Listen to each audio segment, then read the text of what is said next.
Davanagere Bagalkot by election ಘೋಷಣೆ April 9ಕ್ಕೆ ಮತದಾನ ಮೇ 4ಕ್ಕೆ ಫಲಿತಾಂಶ ಸಿಎಂ ಕುರ್ಚಿ ಕಚ್ಚಾಟಕ್ಕೆ ಮತ್ತೆ ತಾತ್ಕಾಲಿಕ ಬ್ರೇಕ್. ಪಶ್ಚಿಮ ಬಂಗಾಳಕ್ಕೆ 2 ಹಂತದಲ್ಲಿ ಮತದಾನ, ತಮಿಳುನಾಡು ಕೇರಳಕ್ಕೆ ಒಂದೇ ಹಂತ. ತಮಿಳುನಾಡಲ್ಲಿ ವಿಜಯ್ಗೆ ಡಿಸಿಎಂ ಆಫರ್ ಕೊಡ್ತಾ ಬಿಜೆಪಿ. ಅಮೆರಿಕದ ಸೇನಾ ನೆಲೆಗಳ ಮೇಲೆ ಇರಾನ್ ಮತ್ತಷ್ಟು ದಾಳಿ, ಹರ್ಮುಜ್ಗೆ ಯುದ್ಧ ನೌಕೆ ಕಳುಹಿಸಲು ಟ್ರಂಪ್ ಕರೆ, ಭಾರತದತ್ತ ಬರ್ತಿವೆ 2 LPG ನೌಕೆ.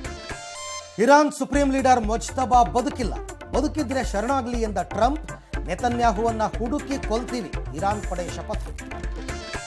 ಗ್ಯಾಸ್ ಅಕ್ರಮ ದಾಸ್ತಾನು 4 ಕೇಸ್ ದಾಖಲು, ರಾಜ್ಯದಲ್ಲಿ ಮುಂದುವರೆದ ಸಿಲಿಂಡರ್ ಸಮಸ್ಯೆ, ನಾಳೆಯಿಂದ 20% ಕಮರ್ಷಿಯಲ್ ಗ್ಯಾಸ್ ಭರವಸೆ.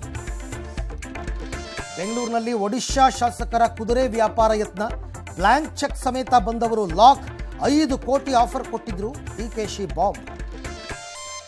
ಚಂಚಶ್ರೀಗಳ ಕ್ಷಮೆ ಕೇಳಿದ ರಮೇಶ್ ಬಂಡಿಸಿದ್ದೇಗೌಡ, ನಾಳೆ ಸಚಿವರಿಂದ ಸಿಎಂ ಸಿದ್ದರಾಮಯ್ಯ ಔತಣಕೂಟ, ಮಂಡ್ಯ ದೋಸ್ತಿಗಳಲ್ಲಿ ಹೆಚ್ಚಾಗ್ತಿದೆ ಮುನಿಸು.